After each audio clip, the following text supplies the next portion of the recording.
ngày nay miền Prap cho coi mũi nèผมกดgiờ mà ơi nhom chui chui lanវិញហើយអានេះខ្ញុំរៀបចំឲ្យអស់ហើយដោយសារតែអានេះខ្ញុំទិញថ្មីតម្លៃវាធូរដែរទេត្រឹមតែ18000 អាចយើងអាចទិញបានចេះខ្វះទេសបោហើយចំពោះអាដុំបញ្ចូលសាកគុយនេះវាសាកពីចិត្ត100អីក៏សាកបានដែរដោយសារតែវាមានមុខងារច្រើនដោយសារវាពេញវាផ្ដាច់អូតូហើយឥឡូវវាឆេះស្នែក EC driver ហើយនឹង fight អញ្ចឹងហើយខ្ញុំជួសជុលខ្ញុំយកdriver ស្រាប់នេះយកមកកែដោយសារតែវាលឿនផងអញ្ចឹងវិធីសាស្ត្រក្នុងការតឡើងកែវានឹងអត់ជីពិបាកអីទេគ្រាន់តែយើងមើលផ្នែកខាង AC អញ្ចឹងផ្នែក AC វាមានកងដង4គ្រាប់ដែលយើងត្រូវច្រោះវាចេញជា DC អញ្ចឹង4គ្រាប់នេះវាច្រោះចេញជា DC អញ្ចឹងបានវាឆ្លងកាត់កងដងនេះចំពោះអូតូច្រើននេះវាខ្ញុំកែដូចជានេះដូចគ្នាទេនេះ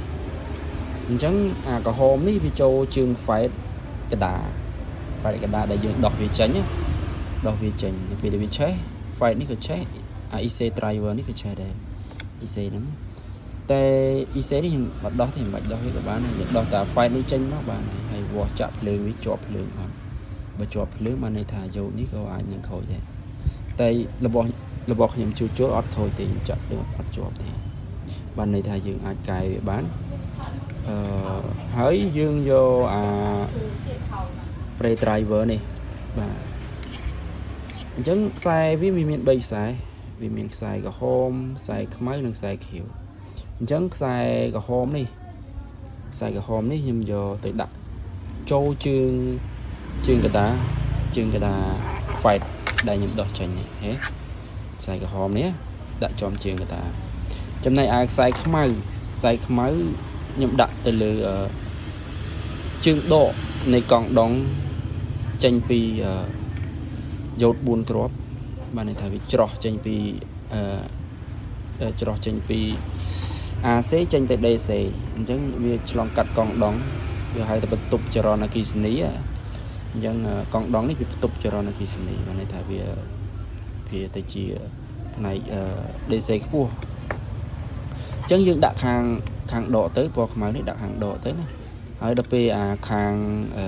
ពណ៌ខៀវនេះវិញយើងដាក់ចូលទៅជើងមួយខាងនៃយោតជើង4ដែរចេញពីខាង DC អគុយអញ្ចឹងប្រព័ន្ធ driver វាធ្វើការបោះគ្នាទៅឲ្យ driver ដែលយើងទិញមកដូចជាអូតូច្រើននេះវាធ្វើការគ្នាជាមួយនឹងខ្សែពណ៌ខៀវនេះដែលយើងដាក់ផ្សារនេះអញ្ចឹងចំពោះ bobin យើងត្រូវយល់ពី transpo នេះដែរបានយើងចេះកែវាបានបើយើងអត់យល់ពី transpo នេះទេយើងពិបាកក្នុងការកែចំពោះរបស់ដូចជាអូតូច្រើននេះខ្ញុំទិញមកវាមានកាតាឡុកវាឲ្យយើងមើលអញ្ចឹងយើងមើលយល់ពី transpo របស់វាហើយយល់ពីរបៀបថាជើងភ្លើងនេះវារត់ទៅខាងណាក្រហមនេះវារត់ទៅខាងណាខ្មៅនេះរត់ទៅខាងណាអញ្ចឹងបើយើងយល់យើងអាចកែទៅត្រូវ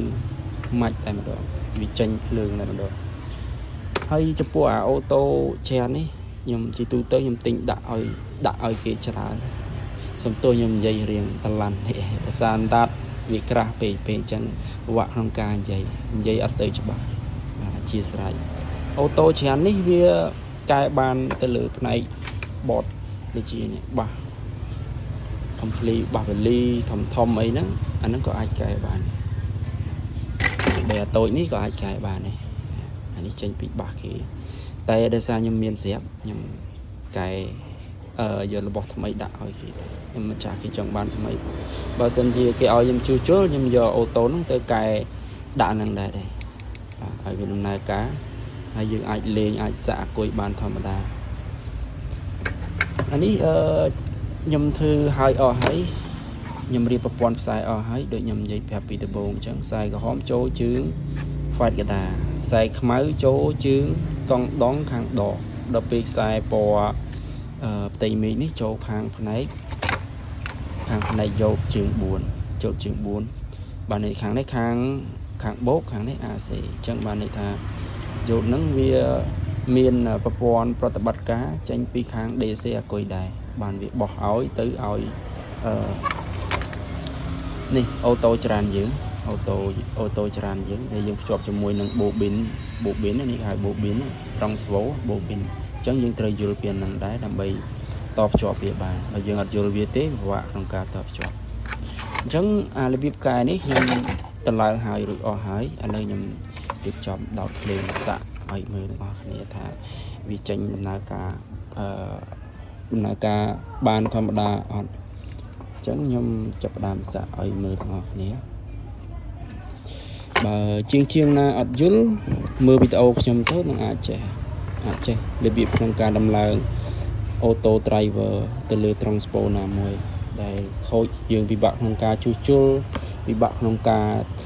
រកគ្រឿងបន្លាស់អញ្ចឹងយើងទិញអូតូនឹងមួយយើងកែទៅលើដុំណាផ្សេងទៀតក៏បានអត់ពិបាកទេនេះវាជាវិធីសាស្ត្រលឿនហើយក៏ជួសជុលអត់ចំណាយពេលយូរដែរវាចំណាយពេលលឿនក្នុងការជួសជុលឥឡូវខ្ញុំសាកទាំងអស់គ្នានេះខ្ញុំដោតលុយហើយដោតលុយបាទឥឡូវឃើញដើរអត់នេះដើរភ្លើងរបស់វាលោតធម្មតាអានេះតទៅចាប់អាគុយបានវាវល់ហើយភ្លើងសញ្ញារបស់វាលោតឆ្វើតបានន័យថាអាគុយអស់